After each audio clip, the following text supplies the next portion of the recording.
Marami ang mahilig makialam sa ating buhay. Malas lang at madalas sila pa yung malalapit nating kamag-anak. Ikaw, kabarangay, naranasan mo na bang pakialaman ng buhay ng iyong mga kamag-anak? Dear Papa Dudut, ako nga pala si Erica, 30 years old at lahat naman siguro tayong mga Pinoy ay merong tita na mahadera at pakialamera. Yung kahit na anong gawin mo sa buhay mo ay lagi na siyang may masasabing hindi maganda. Danas ko yan sa tita Lydia ko at lagpas 50 anyos na siya. At siya ang nanay ko na, siya po ang ate ng nanay ko na 50 anyos naman. Silang dalawa lang ang magkapatid sa kanilang pamilya, kaya sila lang din ang nagtutulungan. Wala naman pong masama na tulungan mo ang kapatid mo. Kaya lang dahil sa minsang pagtulong ni nanay kay Tita Lydia, ay ako naman itong naperwisyo. Mula kasi sa probinsya ay tumira muna sa amin si Tia Lydia. Nagkaroon daw sila ng problema ng kanyang asawa at anak. Pakiramdam niya ay pinagkaisahan siya. Kaya syempre, kay nanay siya lumapit para magpasaklolo ulit, Papa Dudut.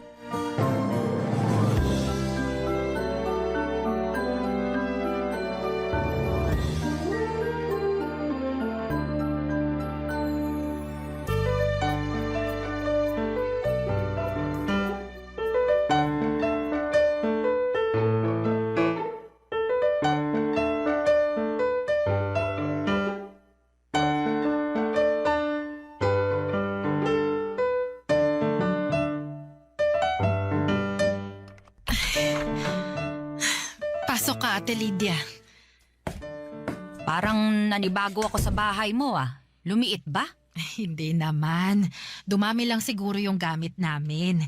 Yung pamangkin mo kasi, panay ang bili ng mga gamit na nakikita niya sa social media. Ay nako, sana inipon na lang niya ang pera niya para ipambili ng bahay. Para naman may maipundar siya. Hindi puro gamit na madali lang namang masira. Ay, hindi ko kasi pinapakialaman ng pera ni Erica. Sensitibo yon kapag pinupuna mo ang paggastos niya. Dapat ngayon pa lang maturuan na siya. Paano ba siya matututo kung hindi mo pupunahin, di ba? Asan ba siya? Andyan lang yun sa sala. Nagpapahinga. Nagpapahinga? Hindi ba't Lunes ngayon? Wala ba siyang trabaho? Nagtatrabaho kasi sa events tong si Erica. Sa ngayon, bakante siya kaya andito lang siya sa bahay. Yan na nga ba ang sinasabi ko. Paano siya makakapundar ng bahay at lupa kung wala naman pala siyang permanenteng pinagkakakitaan? Tapos kamo bili pa siya ng bili ng mga gamit. Malakas naman kasi ang racket ni Erica sa event. Nay! Dinig ko po kayo sa sala, ah. Mano po, tita? Kaawaan ka ng Diyos. Nadinig mo kamo ang usapan namin ng nanay mo. Opo, ang lakas ng boses niyo eh. Mabuti naman at sinasadya ko talagang iparinig yun sa'yo. Ano tong nababalitaan ko na wala ka raw trabaho ngayon? Tita, wala kasi akong nakabook na event ngayon kaya free day ko. At saka malakas namang rumakit tong si Erica ko, Ate Lydia. Halos hindi ko na nga siya madatnan dito sa bahay eh. Naku, lalo na pag bare months. Nako, huwag kaya masyadong kampante. Baka magaya ka ron sa batugan kong asawa na umaasa lang sa paminsan-minsang racket sa talyer. Asan kami dinala ng mga racket niyang kulpol? Ikaw naman, ate. Tanggalin mo nga muna yung galit sa asawa mo. Akala ko ba hindi natin siya babanggitin? Naiinis kasi ako rito kay Erica. Sinasayang ang potensyal niya. Wala naman pong nasasayang na potensyal ko, tita. Maganda naman ang kita ko sa events eh. Kung totoong maganda, bakit hanggang ngayon wala ka pa rin yung sariling bahay at lupa? Bakit ka nakikitira pa rin dito sa nanay mo? Ate Lydia, ako nagpapatira sa kanya rito. Hindi ko na siya pinaalis mula nung namatay ang tatay niya. Paano kailangan ko ng kasama rito? Kaya maswerte akong pumayag itong si Erica na samahan ako rito. Ang sabihin mo, si Erica ang maswerte dahil nakakalibre siya ng upa. Baka pati pagkain libre din. Lahat po ng gastusin dito sa bahay, ako ang sumasalo. Kaya nga ang laking tulong na kasama ko si Erica kasi may tumutulong sa akin. Alam mo naman ate ang kalagayan ko nung namatay ang asawa ko, hindi pa? Isa ka pa. Masyado ka kasing umasa sa asawa mo, kaya yan. Hindi ka makatayo sa sarili mong mga paa. Kaya pati kay Erica umaasa ka. Wala naman pong problema kung asahan ako ni nanay na tulungan ko siya. Nanay ko siya eh. Masama ba? Oh, tignan mo kung paano pa siya sumagot sa akin. Tama ba yan? Hindi naman po ako sumasagot ng mali. Gusto ko lang ipagtanggol si nanay. Alam nyo, hindi na tayo nagkakaintindihang tatlo. Mabuti pa, Erica, tulungan mo na lang akong bitbitin to mga dala ng Tita Lydia mo para makakain na rin tayo pagkatapos. Gusto ko pa noong ituloy ang usapan dahil G na G akong magalit ng mga oras na yon, Papa Dudut. Kaya lang ay pinisil na ako ni nanay sa braso. Kaya tumigil na rin po ako. Alam naming pareho na hindi titigil si Tita Lydia hanggat sinusundan mo pa ng bala. Tumulong pa rin naman ako para bitbitin ang gamit niya. Hindi nga lang ako sumabay kumain dahil nawala na ako ng gana, Papa Dudut. Ramdam ko nang magiging stressful ang buhay ko habang nasa bahay namin si Tita Lydia. Boses pa lang niya na iirita na po ako. Alam niyo yung boses ng isang judgmental. Isipin niyo na lamang ang tunog nun. At habang tumatagal ay mas lumalala ang ugali ni Tita Lydia. Hindi na lamang talaga boses ang nakakairita sa kanya kundi lahat na lamang ng mga sinasabi niya, Papa Dudut.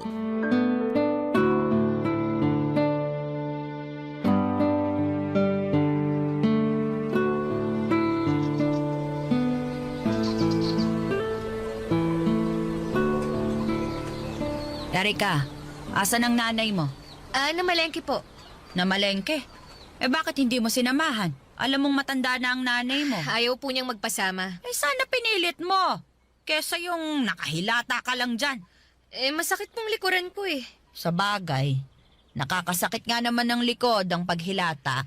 Tita, kakahiga ko lang po rito sa sofa. Napagod akong maglinis ng kwarto ko. Ay, mabuti naman at nilinisan mo na rin ang kwarto mo. May nagsumbong kasi kay nanay na napakagulo ng kwarto ko. Hindi mo na kailangang manghula kung sino ang nagsumbong. Ako yon. Abay, nagmamagandang loob lang ako sa'yo. Nasilip ko kasi minsan na parang ang gulo ng kwarto mo. Naging magulo lang naman po yun dahil nagre-rearrange ako ng mga gamit ko. Parang hindi naman ganun ang nasilip ko. Nagulat nga ako eh. Kadalaga mong tao ang gulo ng kwarto mo. Paano kang liligawan yan kung hindi ka masino? Pagiging masinop lang po bang basihan para maligawan? Sa lagay mo, parang oo. Sobra naman kayong manghusga. Halos inaraw-araw nyo na. Baka nga mali ang hula ko. Bakit? Meron ka bang manliligaw? Wala po. Hindi ako nang husga. Tama ang hula ko. Kaya mula ngayon, Erica, magsinop ka na palagi ng kwarto, ha? Bakit ho kayo? Nasilip ko minsan ng kwarto nyo. Hoy, sinilip mo ang kwarto ko? Nadaanan ko lang naman po. Ganyan ka ba pinalaki ng magulang mo? Ang makialam sa ibang tao? Talagang... Irespeto mo naman ako bilang tiyahin mo. Bakit mo sinisilip ang kwarto ko? kayo rin naman ho. Hoy, magkaiba tayo. Sinilip ko ang kwarto mo dahil concerned ako sa mga kalat mo.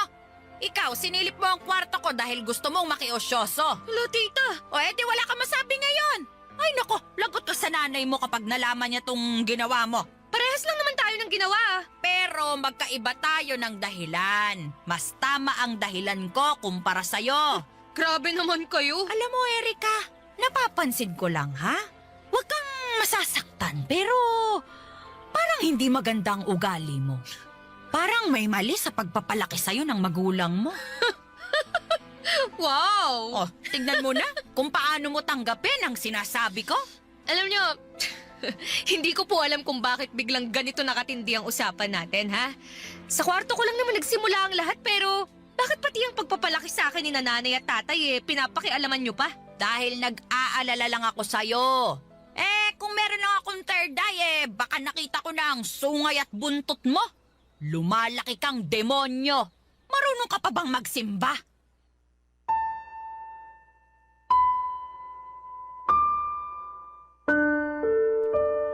Halos hindi ako makahinga sa galit ng mga oras na yon, Papa Dudut. Kung saan na napunta ang usapan, sadyang hinilo ako ni Tita Lydia nang mapansin niyang kaya ko siyang labanan sa mga mali niya. Ang galing niyang mag-manipulate ng usapan, kaya pala kahit si nanay ay wala na ring maisagot sa kanya sa tuwing tumatalak na siya. Kasi kaya niyang ilagay sa sarili niyang pabor ang lahat ng usapan. Kung hindi lang talaga masamang sumampal ng matanda ay baka ginawa ko na yon, Papa Dudut. Magkabilang sampal, gusto kong papulahin ang mga pisngi niya.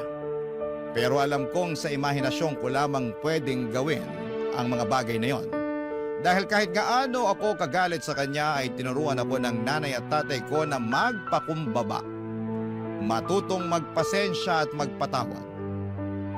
Mabuti ang mga tinuro sa akin ng magulang ko kontra sa iniisip ni Tita Lydia.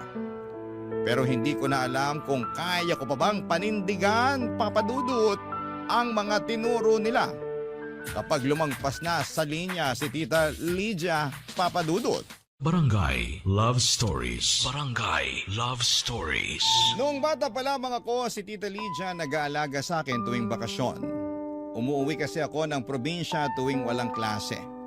Maalaga naman si Tita at itinuturing niya akong anak, Papa Dudut. Binibilhan din ng mga gamit at pagkain tuwing lumuluwas siya ng bayan. Na-enjoy ko ang bakasyon sa probinsya namin dahil hinahayaan niya kaming maglaro ng anak niya. Palasimba din siya.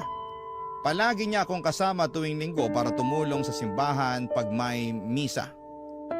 Naging makulay ang mga bakasyon ko sa probinsya at malaking tulong si Tita Lydia at ang kanyang pamilya. Minsan nga kapag kailangan ko ng umuwi ay napapaiyak na lamang ako kapag sinusundo na ako ni nanay. Mas malaya kasi ako sa probinsya at sa poder ni na Tita Lydia. Pero noong naging dalaga na ako ay saka ako nakaramdam na parang akong nakakulong. Nakakulong sa mga panghuhusga ni Tita Lydia, Papa Dudut.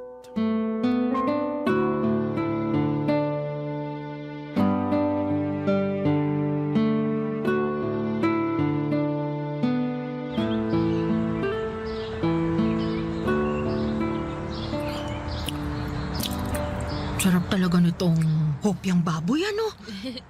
Nakakain ata ako ng anim na po. Pansin ko nga niya eh. Uy, dahan-dahan lang dyan ha. Mamaya, tataas na naman ang blood sugar mo. Eh, di pa babagsakin ko na lang bukas. Hayaan mo na ako, anak. Ngayon lang ulit ako nakatikim ng hopya. Mabuti na lang nakasalubong ko yung naglalako nito. 4 na piraso na lang pala ang natitira oh. Ubusin na natin to bago pa tayo maunahan ng mga langgam mamaya. Ipatong mo na lang sa ibabaw ng ref. Hindi na umaabot yung mga langgam doon. Eh bakit kasi hindi na lang natin ubusin, Nay? 4 na lang oh. Tig-2 tayo. Ano, G? Anak talaga. Sapat na itong nakain ko. Tsaka ngayon mo pa ako inalok niyan eh. Tinakot mo na ako sa blood sugar ko. Ay, naku.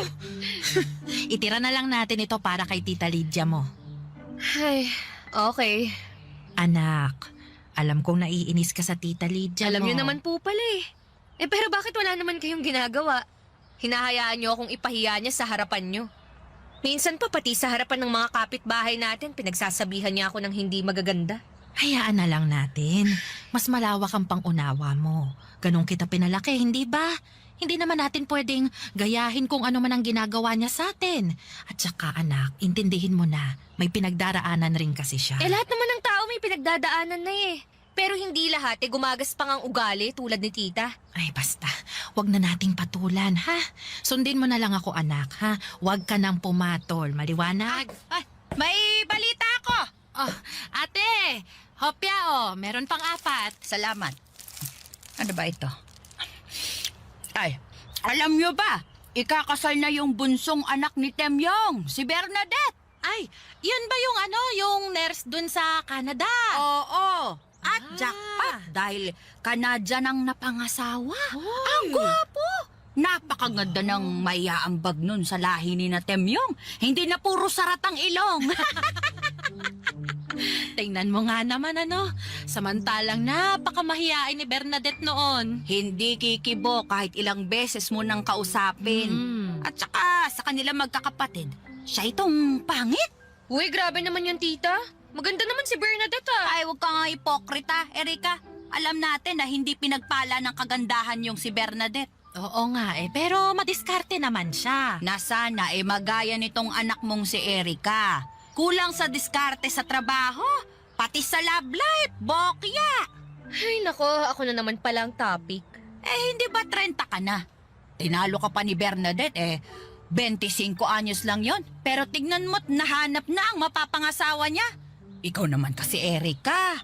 Ang kupat mo nang gumalaw, hindi ka pa nag-aayos. Nag-aayos naman po ako Talaga? Bakit parang lagi kang haggard? Ay, alam mo kasi ate, magkakaiba naman ang kapalaran ng tao. Alam ko naman yon. Sadya lang sigurong hindi paborito ng kapalaran itong si Erika. Kaya laging nahuhuli sa usapan. Ay, biro lang yan ha, pamangkin. Huwag mong dibdibin. Baka mamaya sumimangot ka na naman. Mas lalo kang pagtatampuhan ng kapalaran. Sige ka. Dahil kay Tita Lydia ay natuto ako kung paano huminga ng malalim at magbilang ng 10 para lamang hindi siya patulan. Ang hirap, ang talas ng dila niya. Tinalo pa ang mga kutsilyo sa kusina.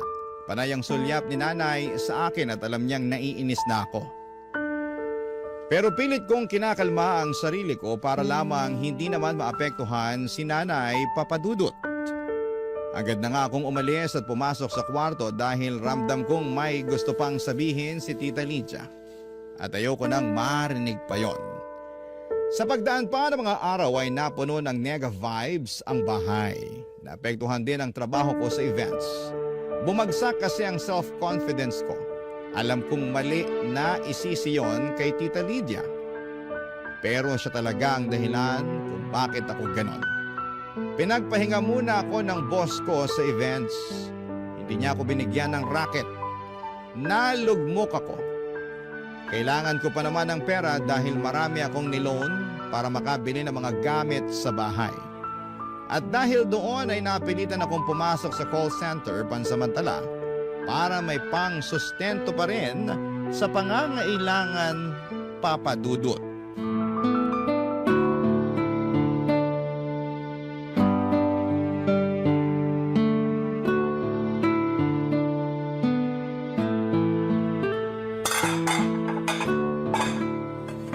Ate Lydia, paabot naman ang kubyertos. Sandali. Heto. Asan pala ang anak mo? Ilang pananghalian na natin siyang hindi nakakasabay Si Erika, natutulog pa siguro. Paabot naman ako nung mangkok dyan. Tanghaling tapat, tulog. Mga kabataan talaga ngayon. Hindi gumaya sa atin noon na bago pa tumilaok ang manok gising na tayo.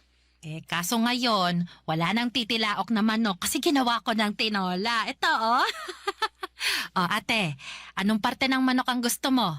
Ipaglalagay na kita sa mangkok mo. Kahit ano, basta wag lang pakpak.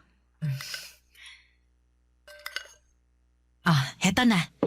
Dahan-dahan, mainit ang sabaw. Gisigin ko na kaya si Erika, no? Para may maghuhugas ng pinagkainan mamaya. Ate, wag mo nang abalahin yung bata. Puyat yun. Ako na lang ang maghuhugas ng pinagkainan natin. Bakit puyat? Kaka-cellphone. Paano? Kasi simula lang kasi niyang magtrabaho sa call center. Alam mo namang panggabing trabaho yun, di ba? Kaya siguro mamayang hapon pang gising nun. Akala ko ba events siya? Bakit biglang bumaba ang trabaho niya? Hindi naman mababang call center, Ate Lydia. Ikaw naman talaga. Kasi naman yung anak mo. Kung ano-ano na lang ang ginagawa sa buhay. Hindi ba siya nalulungkot na walang pinatutunguhan ng buhay niya? Wala na ngang asawa, wala pang maayos na trabaho. Nay, Erika, bakit ang aga mong nagising, anak?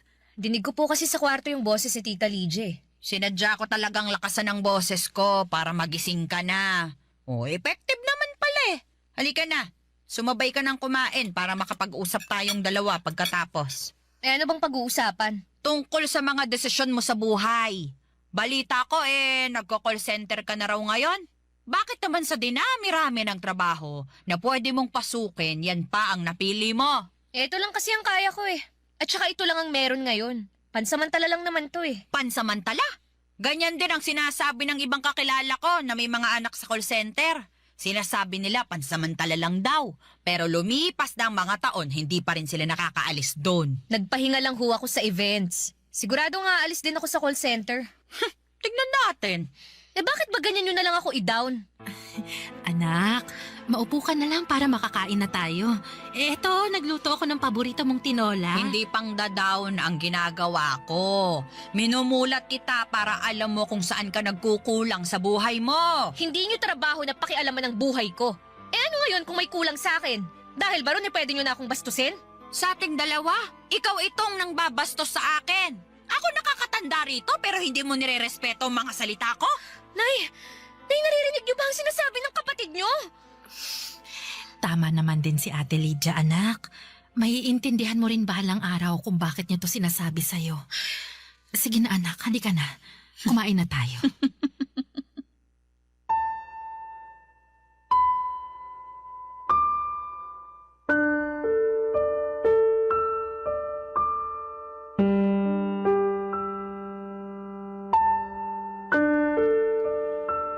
Imbes na sumalo sa kanila para kumain ay mas pinili kong maligo na lamang para tanggalin ang init ng ulo ko. Pagkatapos noon ay umalis na ako ng bahay, Papa Dudut. Hindi ako nagpaalam kahit pa kay nanay at pabalang kong sinarado ang pintuan. Para iparamdam na masama ang loob ko at mas lalo akong nainis dahil hindi man lamang ako pinaniga ni nanay. Kumampi pa siya kay Tita Lydia. Ako ba talaga ang mali sa aming dalawa, Papa Dudut? Sa tuwing hindi na ako makampante kay Tita Lydia, iniisip ko na lamang ang mga kabutihan niya sa akin noong bata pa lamang ako. Pero nitong mga nakaraan ay hindi na yon sumasapat para maunawaan ko siya ng lubos. Parang sa isang iglap ay nabura na lahat ng magagandang alaala niya sa akin. Napalitan na yon ang kasamaan at alam kong nagmamantsa yon sa akin. Baka hanggang kabilang buhay pa nga. Grabe ang mga pinagdaanan ko kay Tita Papa Dudut. Barangay Love Stories. Barangay Love Stories. Lalo akong na-down sa mga komento ni Tita Lydia, Papa Dudut, na ako halos lumalabas ng kwarto sa takot na makita si Tita Lydia. Alam kong meron siyang makikita ulit na mali sa akin at hindi ko na kayang pakinggan pa yon. At napapansin na rin ni nanay na ayaw ko nang lumabas ng kwarto. Kaya siya na rin ang nag-aabot ng pagkain ko. Ayos lang sa kanya kahit na hindi na ako sumabay kumain kasama sila. Kung alam lang ni Tita Lydia na ang struggles ko sa mental health ko ay sobra na. Akala ba niya ay hindi ko naiisip ang mga naiisip niyang mali sa akin? Hindi ko kailangan ng isang taong magpapaalala ng mga mali sa akin, Papa Dudut. Gusto ko nang makakaunawa na tao. Pero mula noong nakasama ko ulit si Tita Lydia, walang oras na hindi na ipapaalala sa akin kung ano ang mali ko. At hindi nakakatulong na walang masabi si nanay tungkol dito, Papa Dudut.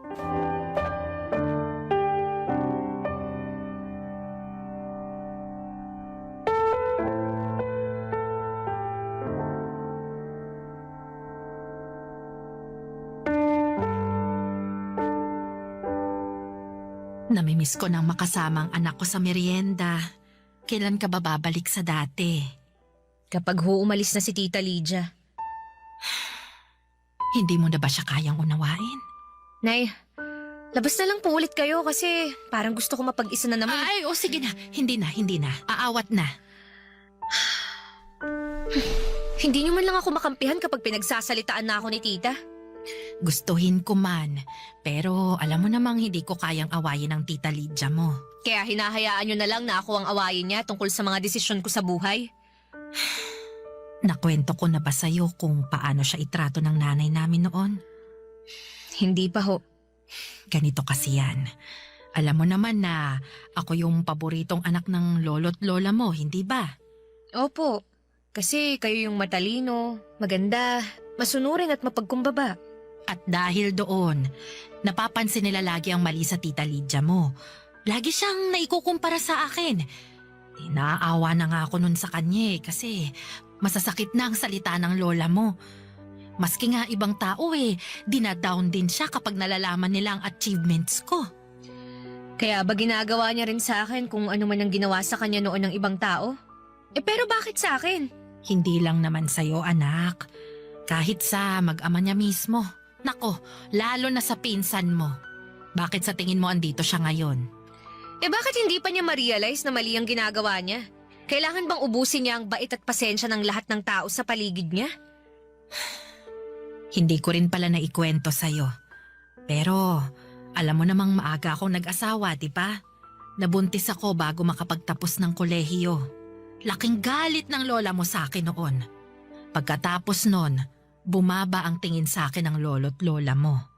Lalo na't hindi rin nakapagtapos ang tatay mo. Tapos hindi pa maganda ang trabaho. Ako na ang pinag-initan ng lola mo. Pero alam mo ba kung sinong sumalo sa akin? Si Tita Lydia. Tanda ko pa kung paano niya kalabanin ang lola mo para lang ipagtanggol ako. Kahit siya naman na itong pinupuri sa aming dalawa. Ganun ako kamahal ng ate Lydia ko. Kaya ganun nyo rin siya ipagtanggol kahit mali na siya. Hindi lang siguro niya napapansin na mali siya. Kasi ginagawa lang naman niya ang nakasanayan niya sa nanay namin. Pero mabait ang tita Lydia mo, anak. Kailangan lang natin siyang unawain.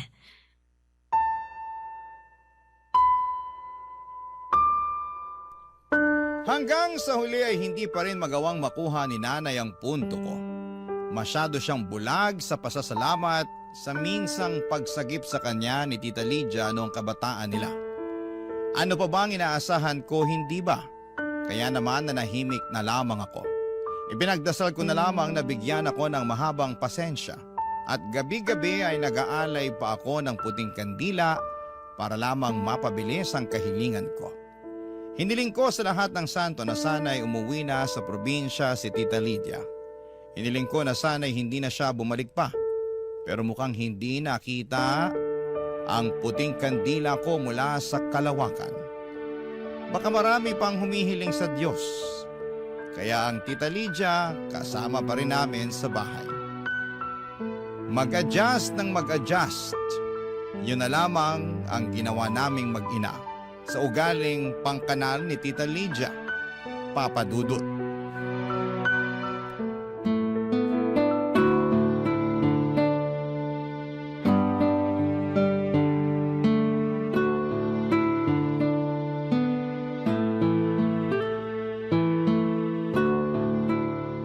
Ate Lydia! Nakauwi ka na pala.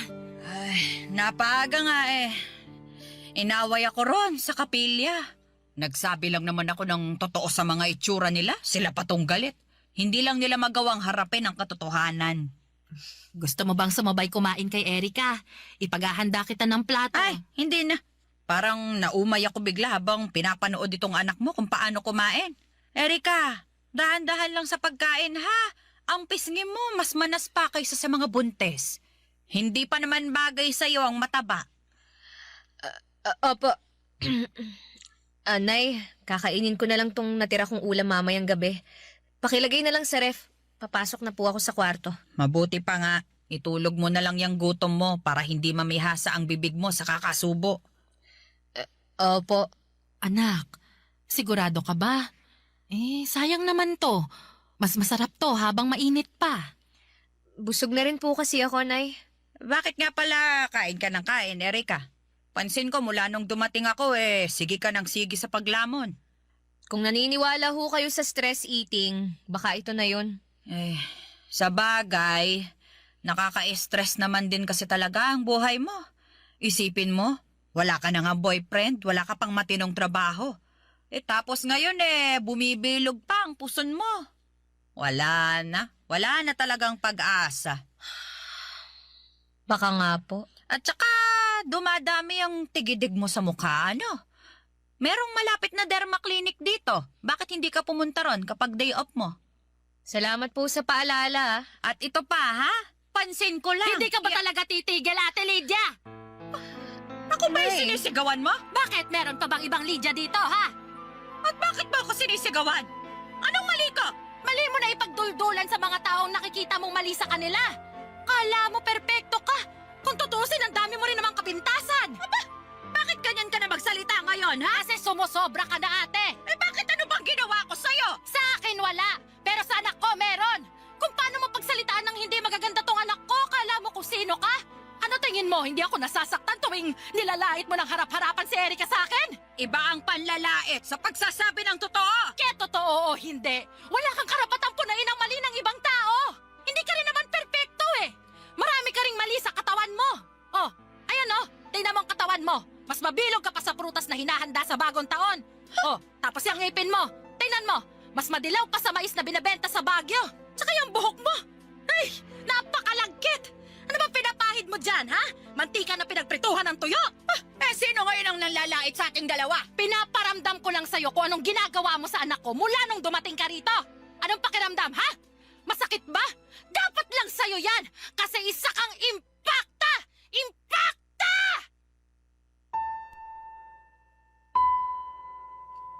Hindi nakaimik si Tita Lydia maski ako ay nagulat. Sinabihan ako ni nanay na huwag patulan ang mga salita ng kapatid niya pero sa dulo ay hindi na kinaya pa ni nanay. Siya na mismo ang nagsabi ng hindi magaganda kay Tita Lydia. Napapangiti na lamang ako sa gilid at ang sarap din sa pakiramdam na maipagtanggol ng sarili mong nanay. Sa dulo ng kanilang usapan ay pinagsabihan na ni nanay si Tita Lydia ng mahinahon. Nagpasalamat ito ng buong puso sa pagtatanggol sa kanya noong kabataan nila. Humingi rin si nanay ng dispensa dahil sa pagkukumpara sa kanilang magkapatid. Pero ginaya ni nanay ang sinabi ko noon sa kanya. Responsibilidad natin ang pag-aayos sa mga masasamang ugaling na kasanayan natin dahil sa pananakit sa atin ng ibang tao. Pinagsabihan din ni nanay si Ate Lydia o si Tita Lydia na kung hindi ito titigil sa kakasabi ng pangit sa akin ay mapipilitan itong paalisin si Tita Lydia sa bahay namin. Mula noon ay hindi na ito nagsabi ng hindi maganda, Papa Dudut. Tahimik na po ito at hindi na nang pupuna. Maraming salamat po sa pagbasa ng aking liham. Ang inyong forever kapuso at kabarangay,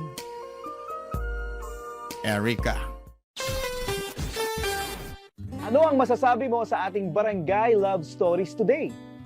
Aabangan namin yan sa aming comment section. Ang mga kwento ng pag-ibig, kwento ng buhay, at kwento ng pag-asa dito sa Barangay Love Stories.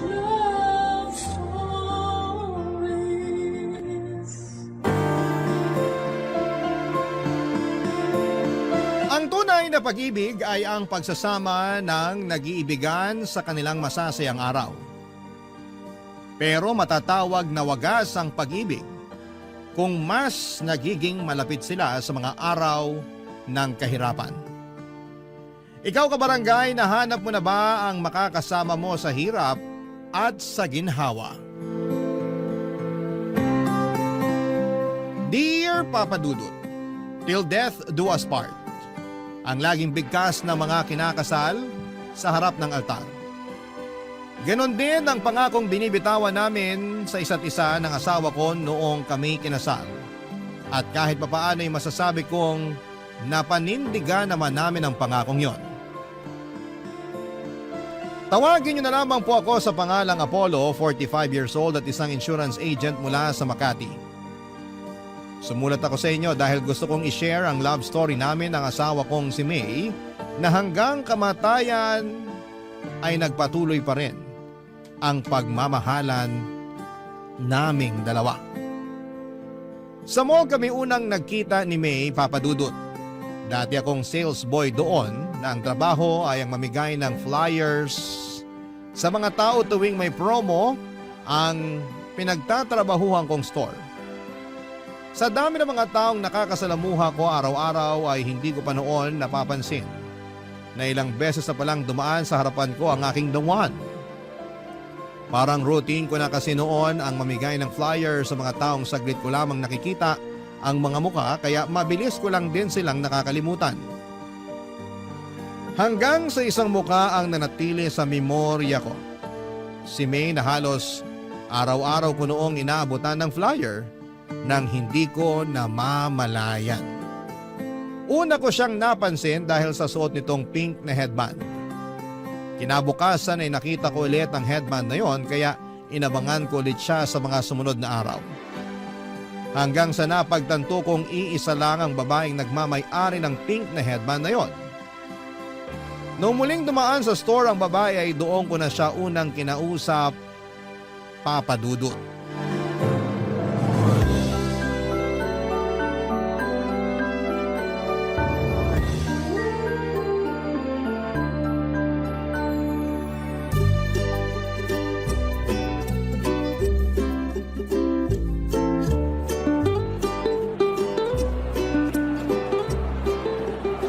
Good afternoon, ma'am. Ito po, flyer. May promo po kami this month. Baka gusto niyo po mag-avail. Salamat. Ay, teka lang. Ha? Ikaw na naman. Ano pong ibig niyong sabihin? Naalala kita eh. Ikaw yung lagi kong inaabutan ng flyer tuwing hapon. Baka po nagkakamali lang kayo. Hindi. Naalala ko yung pink mong headband eh. Dumaan ka na naman kahapon dito, di ba? Tapos nung nakaraang araw din. Hindi po ako yun. Aalis na ako. Sandali lang, sandali. Hindi nga ako yun. Huwag ka matakot sa akin. Nagtatanong lang naman ako eh. Saka, wala namang masama kahit araw-araw kang kumuha ng flyers namin. Curious lang talaga ako. Hindi nga ako yun, ang kulit. Talaga ba?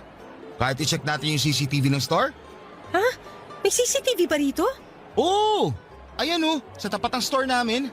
Natutuwa lang ako sa ginagawa mo na kahit araw-araw kitang inaabutan ng flyer, kinukuha mo pa rin. Yung iba kasi, ni hindi man lang nila ako pansinin kapag nag-aabot ako sa kanila. Ang sakit kaya nun kapag hindi ka pinapansin ng mga tao. Nahihiya lang din kasi ako kapag hindi ko kinuha yung inaabot mo. So, ikaw nga yung babae kahapon sa kanong nakaraan. Sabi na eh, hindi ako nagkakamali. Naalala ko yung headband mo eh, kasi kakaiba. Pambata. Total, nandito ka na lang din. Baka naman may time ka para explain ko tong laman ng flyers namin. Okay. Hindi naman ako nagmamadali. Okay, sige. This month kasi, may promo kami. Kailan ba birthday mo? Tapos na. Tapos na ba? Sayang naman. Kapag kasi birthday mo this month, may 20% discount ka kapag bumili ka dito sa store ngayong buwan. Kasi anniversary namin. Pero huwag ka mag-alala. May 10% discount din kapag first time buyer. First time mo lang naman bumili sa amin kung sakali, no? Hindi ako mahilig sa gadgets eh. Hindi. Pero if ever lang bibili ka, ngayon ka lang din ba bibili dito sa amin? Oo, hindi pa ako nakakapasok dyan sa store nyo. Ayos! Ayun! So kung plano mong bumili ng cellphone o tablet o laptop, bumili ka na ngayong buwan kasi may discount ka. Ano palang pangalan mo? May. Ako pala si Apollo. Salamat Apollo pero wala akong pambili ng tinda nyo eh.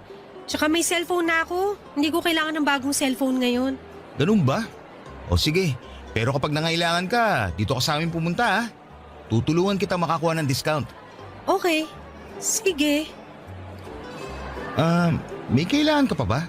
May gusto ka bang itanong? Ang totoo niyan, hindi yung ibinibenta mo ang sadya ko kung bakit ako paulit-ulit na dumadaan dito sa store nyo. Ha? Ano? Teka, sinasabi mo ba na sinasadya mong dumaan dito? Parang gano'n na nga. Wala naman talaga akong binibili sa mall na to eh. Bakit ka nagpupunta dito? Nangongolekta ka ba ng flyers? Hindi. Wala, nakakahiya. Basta, aalis na lang ako, baka naabahala na kita. Hindi, sandali. Sabihin mo na. Bakit ka naman dumadaan dito kung wala ka naman palang ibang sadya? May sadya ko pero hindi yung store nyo ang sadya ko. Ano? Ikaw. Ha? Ako? Matagal ko nang gustong itanong sana yung pangalan mo pero nahihiya lang ako makipag-usap sa'yo. Bakit naman gusto mong malaman pangalan ko? Gusto kitang hanapin sa Facebook para ma-add sana kita. Talaga? Bakit naman? Ang dami mo namang tanong. Crush kasi kita. Ayan, nasabi ko na yung dahilan. Sasabihin mo na ba yung Facebook mo? Totoo ba? Oo nga. Malapit nang maubos yung kapal na mukha ko. Sabihin mo na yung Facebook mo para makaalis na ako. Ganito na lang, malapit na matapos yung shift ko. Maantay mo ba ako? Bakit naman kita aantayin? Gusto mo makuha Facebook ko, di ba? Antayin mo ko. Gusto muna kita kilalanin bago ko ibigay yung FB ko. Maliit na tao si May, Papa Dudut. Wala pa yata siya sa 5 feet kaya kapag pinagtabi kami ay para kaming magkapatid. Maganda siya, maliit ang mukha pero mature na ang itsura. Singkit ang kanya mga mata at napaka-expressive ng mga ito. Sa mga mata pa lang kasi ay matutukoy mo na kagad kung ano ang nararamdaman niyang emosyon dahil napaka-suggestive nito. Nakatira lang si May malapit sa mall kung saan ako nagtatrabaho noon. Tendera siya sa isang bakery nung nakilala ko siya. Lagi raw siyang tumatambay sa mall para makakita ng artista. Marami kasing nagaganap na mall shows sa mall na pinagtatrabahuhan ko noon at karaniwan ay marami rin talagang artista na nagpupunta doon. Noong minsang dumaan siya sa harapan ng store namin ay inabutan ko raw ng flyer si May at doon din ay agad siyang nakaramdam ng attraction sa akin. Hindi naman sa pagmamayabang pero mukha raw kasi akong artista, Papa Dudut. Simula noon ay araw-araw na siyang dumadaan sa store namin para kumuha ng flyer na inaabot ko sa mga tao. Hanggang sa mamukhaan ko na nga siya at nakausap. Doon na po nagsimula ang pagkakaibigan naming dalawa, Papa Dudut. Kinuha niya ang Facebook account ko para doon ako kulitin. Kakaiba ang personality ni May, mapaglaro at weird ang ugali nito. Para bang malayo sa mga normal na tao kung tumatakbo or tumakbo ang pag-iisip niya. Siya yung tinatawag na out of the box kung mag-isip. May usapan nga kami noon tungkol sa mga alaga naming hayop. At bigla na lang niya akong tinanong kapag daw ba magkakapareho ang size ng bawat hayop sa mundo. Sino raw sa kanila ang mananalo kapag naglaban? Napahagalpak na lamang ako ng tawa noon habang ini-imagine ko ang langgam at elepante na magkasing laki at naglalaban. Kasabay nito ay napaisip din ako kung sino nga ba sa kanila ang mananalo. Dahil sa kakaibang personality na ito ni May, kung kaya naman ay nagkaroon din ako ng interes sa kanya. Kaya naman noon nagkaroon ako ng oras para magpahinga. Mula sa trabaho ay inaya ko siya para manood ng sine na agad naman niyang pinaunlakan, Papa Dudut.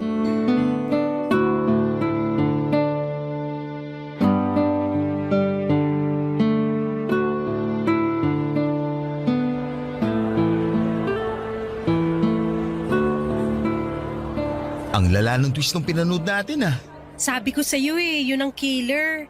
Ayaw mo kasing maniwala. Sino ba naman kasi mag-aakala na yung bida ang mismong pumapatay? Hindi ko yun in-expect. Ang galing ng direktor nun. Anong hindi halata? Halata nga Tsaka hindi na bago yung twist na yun. Ilang beses na yung nagamit sa ibang pelikula. Talaga ba? First time ko lang makapanood ng ganun eh. Mahilig ka ba talaga manood ng mga mystery thriller? Oo! Yan ang paborito kong genre ng pelikula. Lahat na yata ng mystery na palabas na panood ko na Kakaiba ka.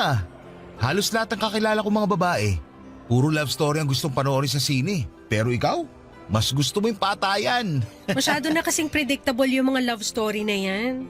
Puro recycled yung kwento, paiba-iba lang yung artistang bida. Kung sa bagay, nakukornehan din naman ako sa mga love story. Bakit naman? Ibang-iba kasi siya sa totoong buhay. Kapag sa pelikula, parang napakadali magkaroon ng karelasyon. Parang napakagandang ma-in love. Pero ang totoo niyan, hindi naman ganun ka-magical ang pag-ibig tulad ng sinasabi nila. At bakit mo naman niya nasabi? Magical kaya ang pag-ibig. Kapag tumibok na ang puso mo para sa isang tao, para kang nasa alapaap dahil sa saya. Sa simula lang yan. Mawawala rin yung pakiramdam na yan kapag nagsimula na yung mga problema ng pag-ibig. Tulad ng sawaan, agawan, traiduran at lokohan. Parang pinagdaanan mo yung mga yan Hindi ko naman yan sasabihin ko, hindi ko pa naranasan eh. Bakit? Sino bang bumasag sa puso mo kaya ganyan ang tingin mo sa pag-ibig? Wala, wag na natin pag-usapan yon. Sige na, share mo na. Yung last girlfriend ko kasi, nakipagwalay sa akin noon. Kasi hindi niya raw nararamdaman yung spark sa pagitan naming dalawa. Tapos, natural lang naman yun.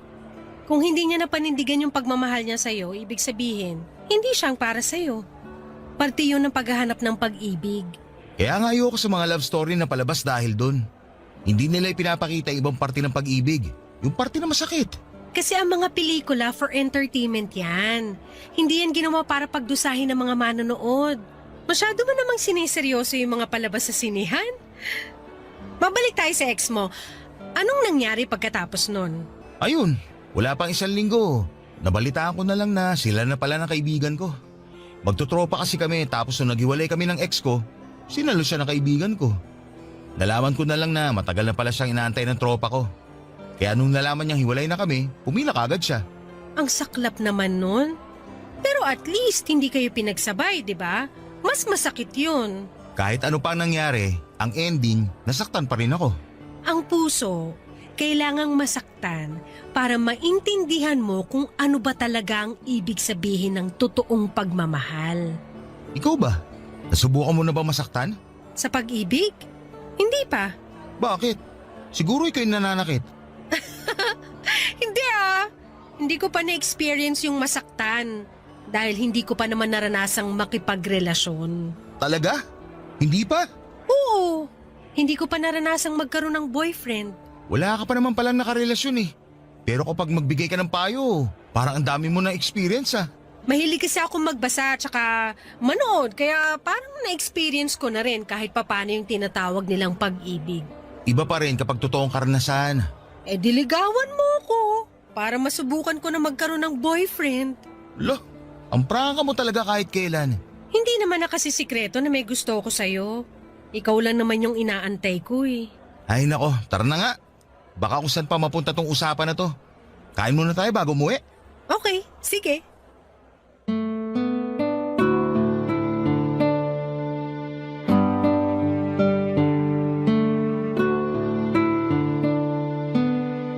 Papadudot mabilis akong napaibig ni May dahil sa kakaibang ugali niya.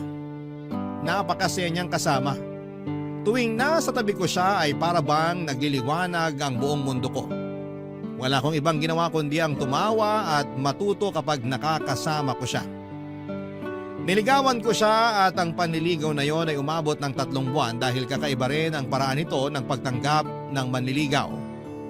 Mahilig kasi sa mga mystery games si May at ang kondisyon niya noong niligawan ko siya ay kailangan ko raw na magawa ang 3 bagay na nasa checklist niya.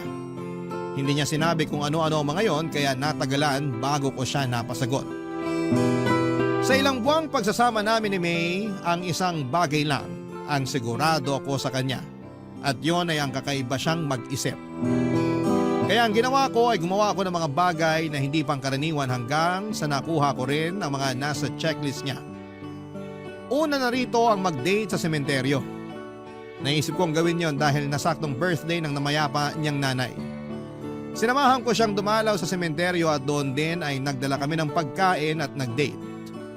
Para sa kanya, sementeryo ang isa sa mga pinakaromantikong lugar na pwedeng puntahan ng magkasintahan dahil bukod sa tahimik, ay ipapaalala lamang nito sa 2 nagmamahalan kung gaano kaikli at kaimportante ang buhay para lang paglaruan nito. Medyo dark pero may punto naman siya, papadudot. Pangalawa ay ang mag-joyride pero sa tren. Sumakay kami sa last trip ng MRT mula sa North Avenue papunta sa Taft at sabay naming binilang ang bawat landmark na aming nalampasan. Ang pangatlo naman, ang bagay na hindi ko makakalimutang ginawa ko para kay May, ay noong sabay kaming nagpatato kay Apo Wangod. Noong isinama kami ng kamag-anak ko mula sa abroad na magsagada. Pagkatapos noon sa mismong harapan ng mambabato, ay sinagot ako ni May, papadudot. Barangay Love Stories. Barangay Love Stories. Ang relasyon namin ni May ay umabot ng 5 taon bago kami nabiyayaan ng isang lalaking anak.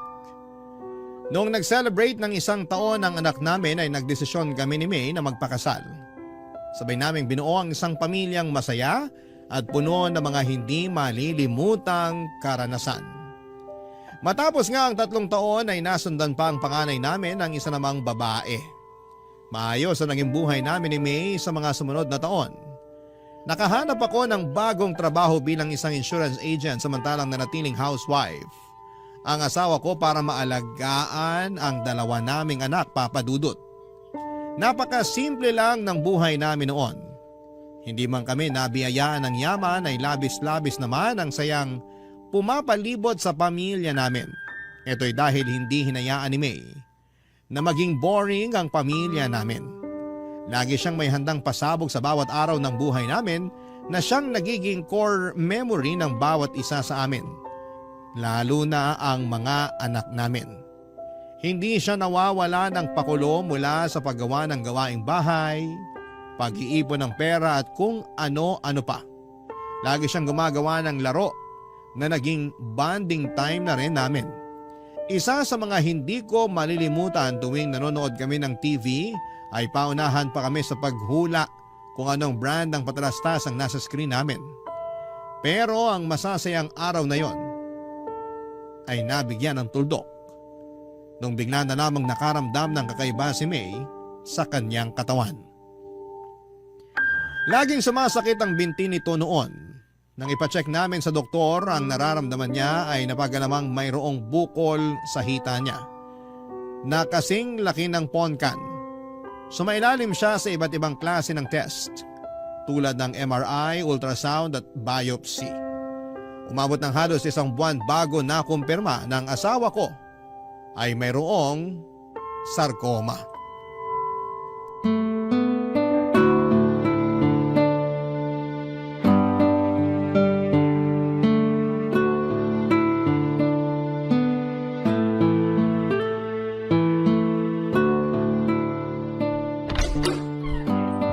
Mahal, nandito na ako.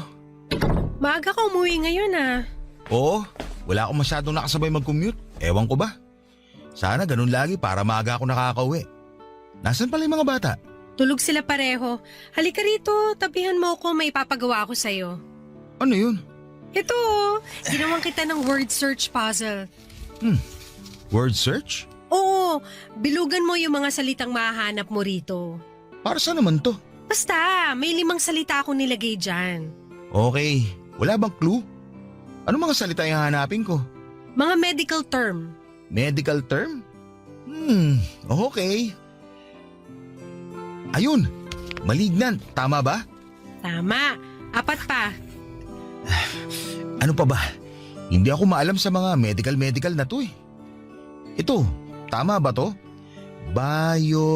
Biopsy! Galing! 3 pa, dalingan mo. Para saan ba kasi to?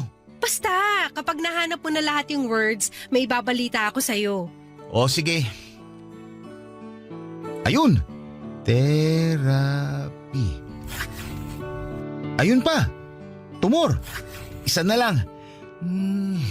Nasaan pa ba? Hindi, mali. Nahanap ko na yung huli! Cancer! Congrats! Ano namang kinalaman ito sa ibabalita mo sa akin? Ano ba yung mga nahanap mong salita? Cancer, tumor, therapy, malignant, tapos biopsy. Teka, dumating na ba yung mga test mo sa ospital? Oo, nagkausap na kami ng doktor ko kanina. Confirmed.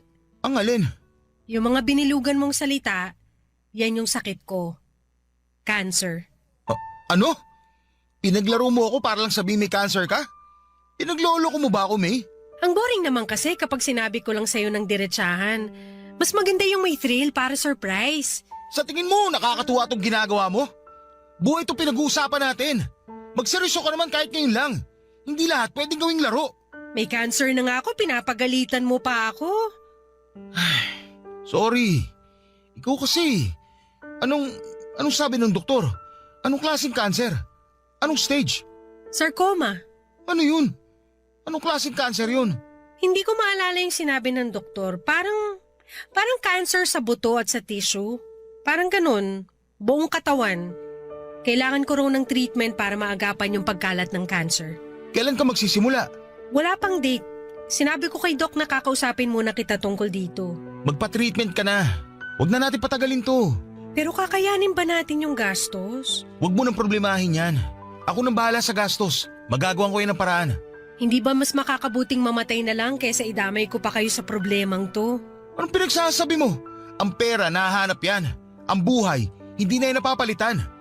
Mas gusto ko na lang na malubog sa utang kaysa mamatay kami. Tandaan mo yan. Oh, nagagalit ka na naman. Ayoko lang na ganyan ang iniisip mo.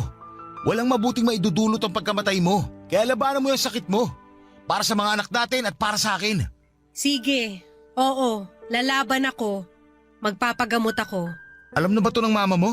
Ikaw pa lang ang pinagsabihan ko. Tatawag ako kay mama mamaya baka sakaling makahiram din tayo sa kanya ng panggastos.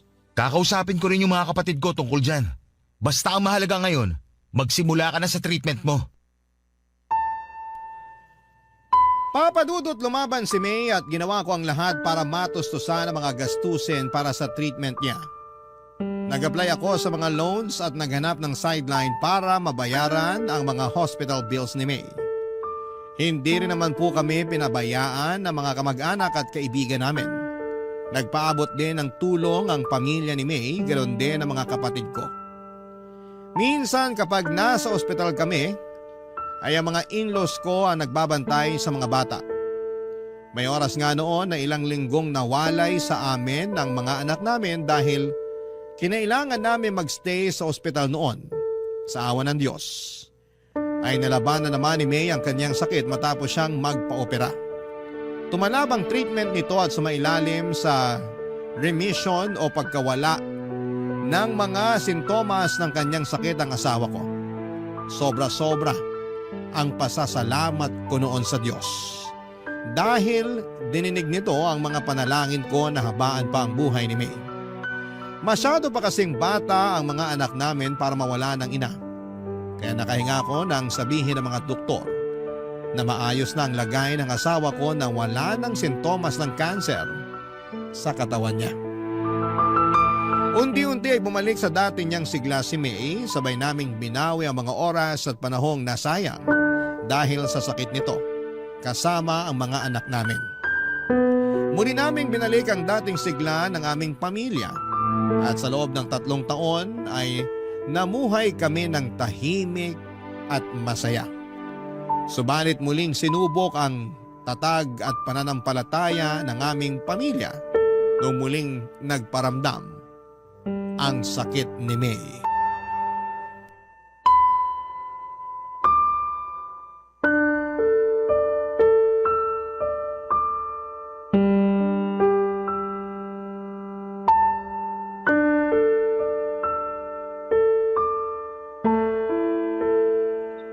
So paano ngayon yan? Nasa ospital pa rin ba kayo ngayon? Kakauwi lang namin ng bahay. Kumusta si May? Ayun, parang wala lang sa kanya yung nalaman niya. Mas ako pa nga yung apektado eh. Ako pa yung mas naunang umiyak kaysa sa kanya. Ganun naman talaga si May eh. Hindi masyadong nagpapakita ng kalungkutan. Ayaw kasi niya na madama yung mga tao sa paligid niya. Matapang yun eh, pero kahit ganun, samaan mo na lang muna siya. Alam ko na kahit hindi yun nagpapakita ng emosyon eh, mabigat ang pakiramdam nun ngayon. Alam ko naman yun. Nagpapahinga na siya ngayon. Kailan ulit siya sasailalim sa chemo niyan? Bukas na ulit. Medyo aggressive daw yung cancer sa katawan niya. Kaya mas madugo ang treatment ngayon kaysa noon. Hayaan mo, isasama ko siya sa mga panalangin ko. Manalig lang kayo sa Diyos. Malalampasan niyo rin to katulad ng dati. Salamat, Dan. Kung kailangan niyo ng tulong, huwag kang magdalawang isip na tawagan ako. Pwede ako magbantay sa mga bata kapag nasa ospital kayo. Salamat pero nakausap ko na si nanay tungkol dyan. Siya muna ang tatao dito sa bahay kapag nasa ospital na kami. O siya, sige na. Magpahinga ka na rin. Salamat sa pagtawag, pre ha. Walang anuman. Apollo? Apollo? Sandali lang po, nandyan na. O ma, pasok po kayo. Nasaan ang anak ko? Okay na ba siya? Nasa kwarto po si May, nagpapahinga na po siya. Bumiyahe ako agad nung nabasa ko yung text mo. Ano bang nangyari sa kanya? Sumakit po yung likod niya kaninang umaga. Namimilipit na siya sa sakit. Kaya itinakbo ko na lang siya sa ospital. Anong sabi ng doktor? Maayos na ba siya? Ma, bumalik po yung cancer ni May. Ano?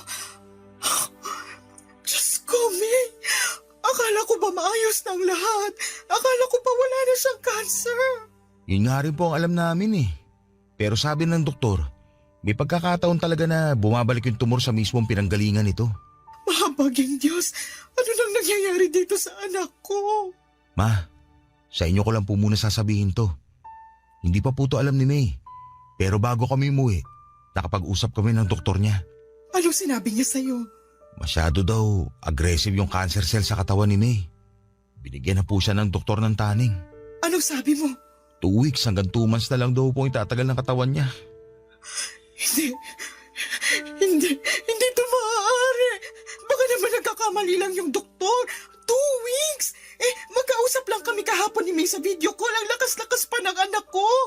Basta ang sabi lang po sa akin, ihandaan na lang po natin ang mga sarili natin. Pero ma, huwag niyo na lang ho sanang sabihin to kay May ha. Ayokong mapanghinaan siya ng loob. Diyos ko, ang anak ko. Gagawin naman daw po ng mga doktor ang magagawa nila para mapahaba pa ang buhay ni May. Umaasang tumalab yung treatment at mapahina ulit yung cancer katulad ng dati. Pero sa pagkakataong to, baka raw po medyo dehado. Anong klaseng doktor yan kung hindi pa man nagsisimula yung treatment nawawala na sila ng pag-asa? Tayo na lang po ang inaasahan ni May. Kaya wag din sana tayo mawala ng pag-asa. Palaban si May at alam kong lalabanan niya itong sakit niya. Magtiwala po tayo sa Diyos. Papadudot ang panalangin ko noon sa Diyos ay dugtungan pa ang buhay ng asawa ko. Pinagbigyan niya ako at dinugtungan niya ang buhay ni May. Maaaring kalabisan na kung humingi ulit ako sa kanya ng oras pero yun po ang ginawa ko. Ipinagpanalangin ko ulit na sana'y malampasan namin ang panibagong dagok sa buhay namin at tunay ngang God is good dahil ang hiling kong yon ay muling tinupad ng Panginoon.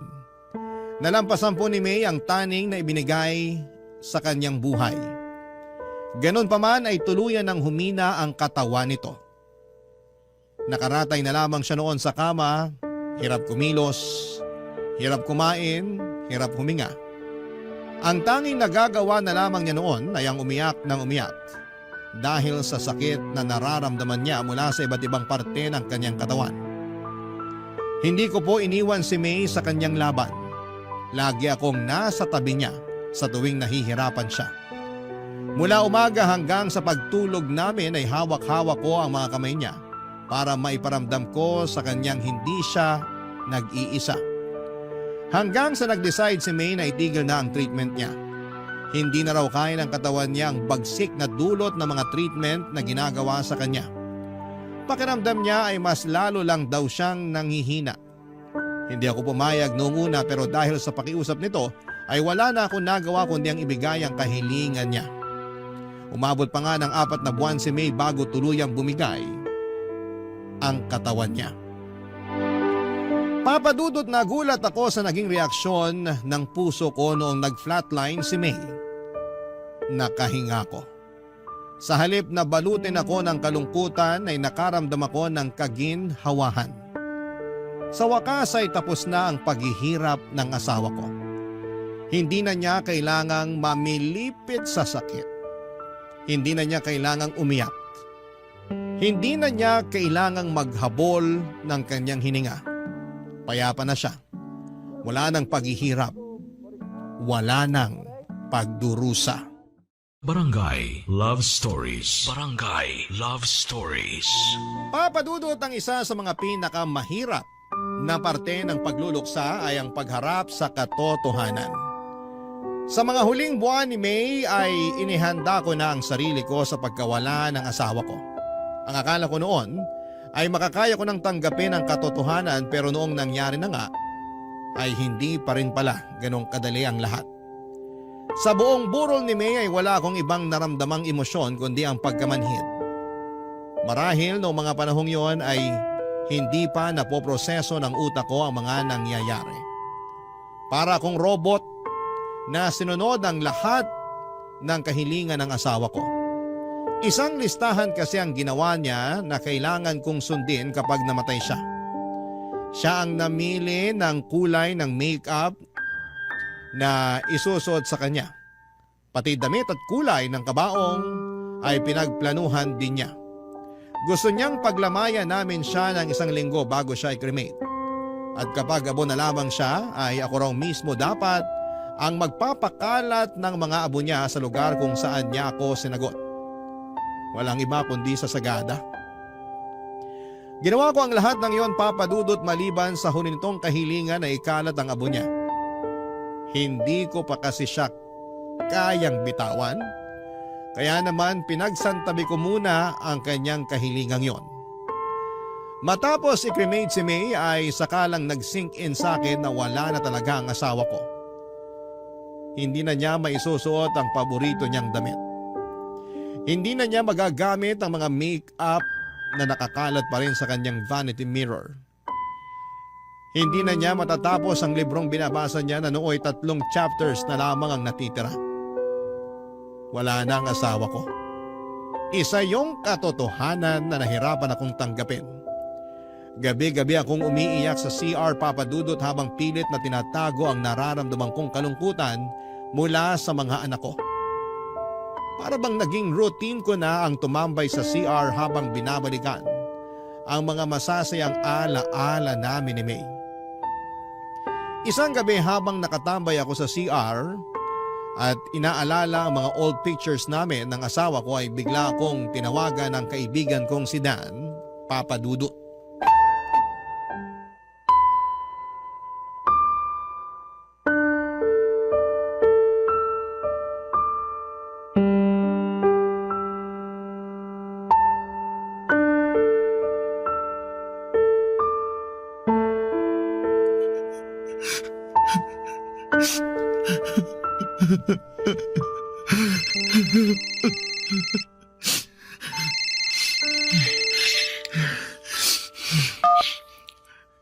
Hello, Dan.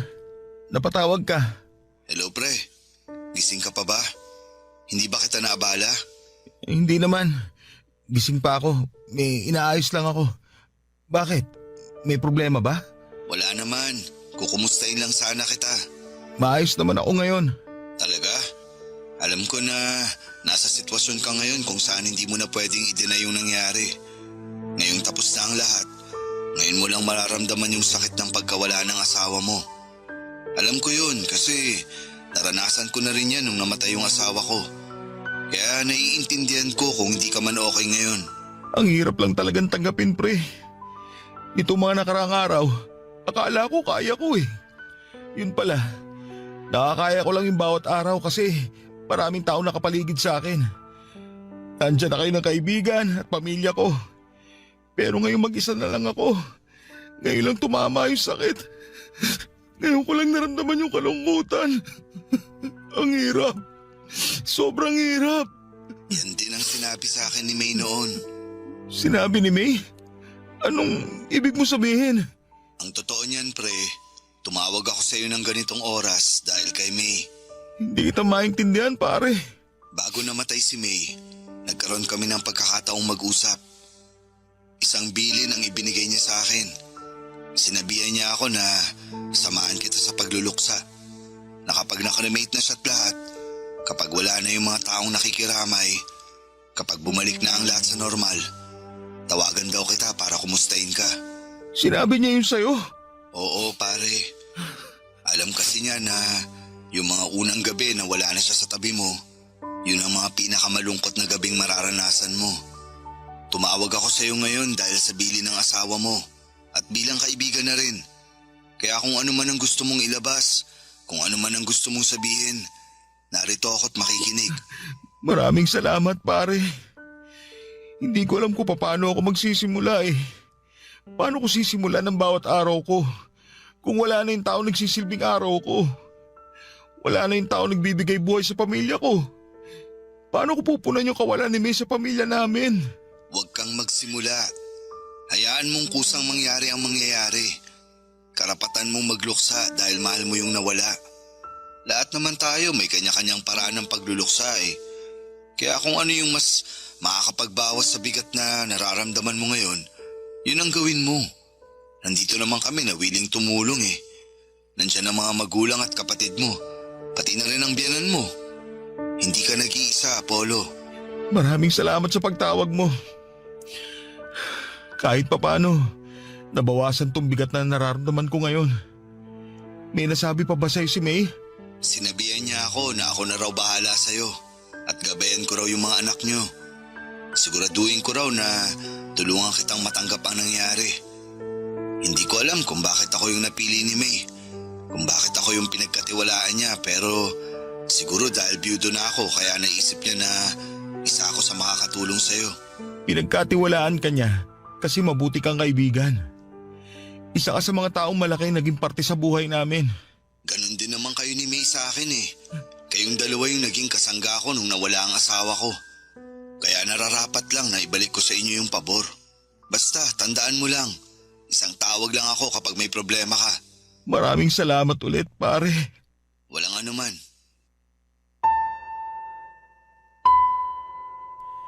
Nagulat ako, Papa Dudut, na kahit nawala na si May, ay nagawa pa rin pala niyang magplano para sa hinaharap.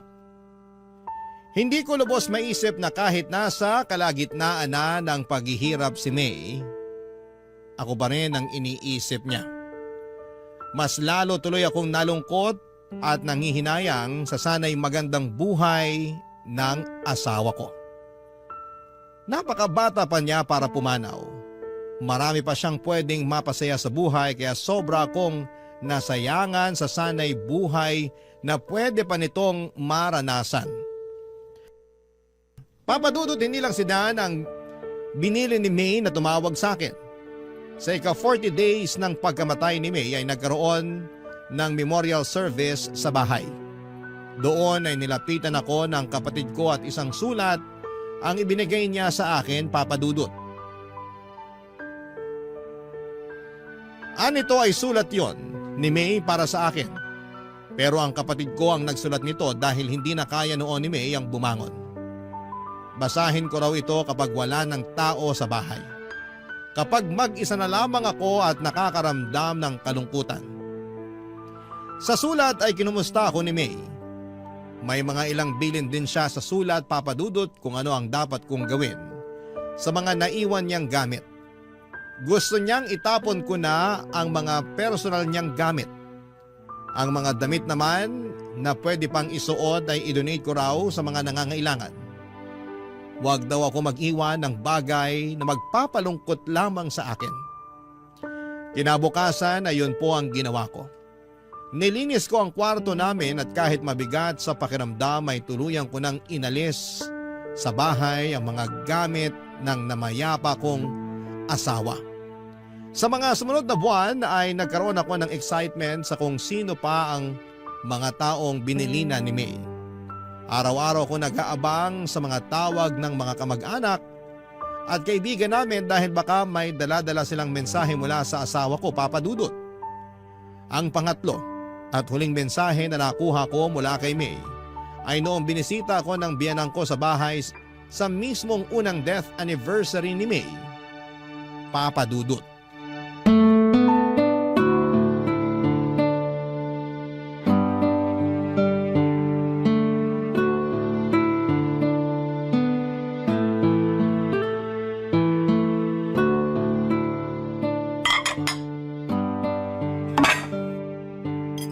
Ma, ako na po dyan.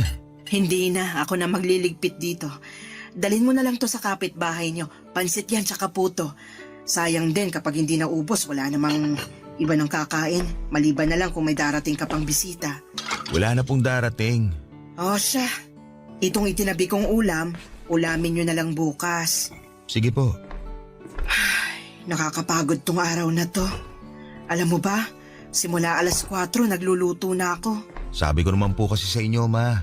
Mag-order na lang po tayo para hindi kayo mapagod. Hindi pwede. Kapag nag-order tayo, para na rin nating ininsulto si May. Dapat bigyan pa rin natin siya ng oras kahit na sa paghahanda lang ng anibersaryo ng pagkamatay niya. Alalahanin natin siya sa pamamagitan ng pagkaing inihanda natin para sa kanya mismo. Salamat po pala sa pag-prepare ng handa ngayon. Walang anuman. Nasabi na sa akin yan ni May bago pa siya pumanaw. Binili na niya ako na pagsapit daw ng death anniversary niya, ako raw ang magluto ng handa dahil hindi ka raw marunong magluto. Binili na niya rin po kayo? Oo.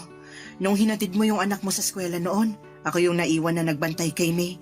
Nag-usap kami tungkol sa buhay-buhay. Tapos nabanggit niya na natatakot siyang mamatay. Hindi dahil mawawala na siya sa mundong to, kundi dahil maiiwan niya kayong mag-aama niya. Paano na lang daw kapag may handaan? Sino na raw ang magluluto? Tapos napag-usapan namin, yun nga, tungkol sa death anniversary niya na samahan kita kasi alam niya na hindi ka marunong maghanda sa mga ganitong klaseng okasyon. Kahit kailan talaga. Kahit wala na siya rito. Kami pa rin ang inaalala ni May. Ay, ganun talaga yung batang yon. Mas iniisip niya yung kapakanan ng iba kaysa sa kanya. Bago pala siya pumanaw, may iniwan si May para sa'yo. May iniwan po siya? Ano po yun? May nirecord siya para sa'yo. Sabi niya, iparinig ko raw to sa'yo sa first anniversary ng kamatayan niya. Nasaan po? Ay, taka, nandito sa cellphone ko eh. Tulungan mo nga akong hanapin, nasa recording yun eh. Amin na po. Ako na ang titingin. Ayan yung cellphone ko. Hanapin mo na lang.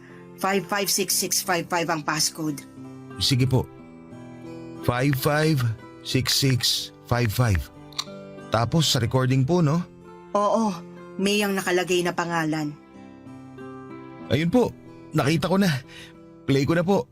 Sige, play mo na. Hello, mahal. Isang taon na ba ang lumipas? Ang bilis naman. Parang kailan lang nung nawala ako ah.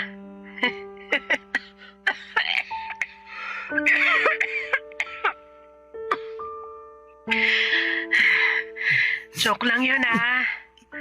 Baka magalit ka na naman kasi nagbibiro na naman ako tungkol sa kamatayan. Siraulo ka talaga. Kumusta ka na? Nagawa mo na ba yung mga billing ko sa'yo? Siguraduhin mo lang na maganda yung naging makeup ko, ha? Tsaka dapat, by this time, nakakalat na yung mga abo ko sa sagada. Doon mismo, sa tapat ng puno kung saan kita sinagot. Hindi pa. Hanggang ngayon nandito pa yung mga abo Tapos, yung mga gamit ko, naipamigay mo na ba? Itapon mo na yung mga hindi mo gagamit. Huwag kang magtago ng mga gamit kung hindi na importante. Alikabukin lang yung mga yon. Siguro, mag-iwan ka lang ng ilang pictures ko. Para naman hindi ako makalimutan ng mga anak natin. Mahal, sorry. Hindi ko na magagawa yung pangako ko sa'yo. Nasasamahan kita hanggang pagtanda. Sorry kung hindi ko na kayang lumaban. Hindi ko na talaga kaya eh. Hirap na ako. Pero sana, kahit nawala na ako, magpatuloy ka pa rin sa buhay. Maghanap ka ng bagong taong magpapatibok sa puso mo. Ng bagong nanay sa mga bata. Walang kaso sa akin yun. Ang mahalaga lang para sa akin ay yung makita ko kayong mamuhay ng masaya, payapa, at malusog. Yun lang naman.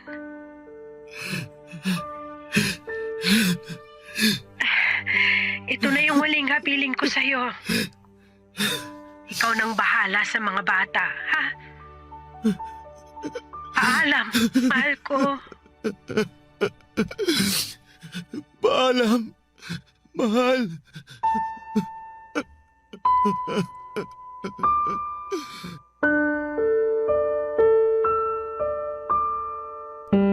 Ang totoo niyan, Papa Dudut, ay hindi pa talaga tuluyang nakakalaya ang puso ko mula sa kalungkutan ng pagkawala ni May. Hindi pa rin talaga siya kayang pakawalan kahit na matagal na siyang namayapa. Araw-araw ay pumapasok pa rin siya sa isipan ko. Dumating nga noon sa puntong gumagawa pa ako ng senaryo sa utak ko bago ako matulog kung saan ay masayang nagsasama ang buo naming pamilya. Yun na lang kasi ang tanging paraan para mawala ang pagkalumbay ng puso ko. Pero tama ang mga sinabi ni May. mula sa recording na ginawa niya.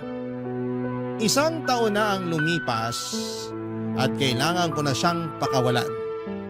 Hindi pwedeng lagi na lamang akong nakasilip sa nakaraan, Papa Dudut. Kailangan kong harapin at tanggapin ang kinabukasan na wala na si May para na rin sa mga anak namin.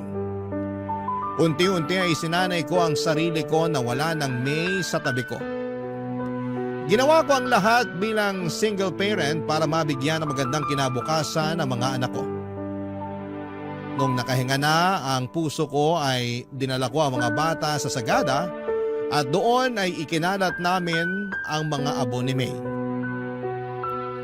Papa Dudut, hindi na po ako nakapag-asawa pang muli at sapat na sa akin ang 2 anak namin ni May. Hindi man kami buo ay masaya at kontento naman ang pamilya namin. Hindi ko na kailangan ng bagong pag-ibig pa dahil buo ang puso ko sa pagkakaroon ng 2 anak. Ngayon ay kailangan ko na lamang gampanan ang trabaho ko bilang magulang sa kanila sa pamamagitan ng mga natutunan ko sa dati kong asawa, Polo.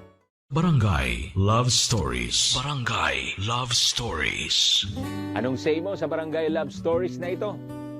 Pagkwentuhan natin sa comment section yan. Nagustuhan ng iyong napakinggan? Ituloy yan via live stream sa www.gmanetwork.com/radio. Barangay LS 97.1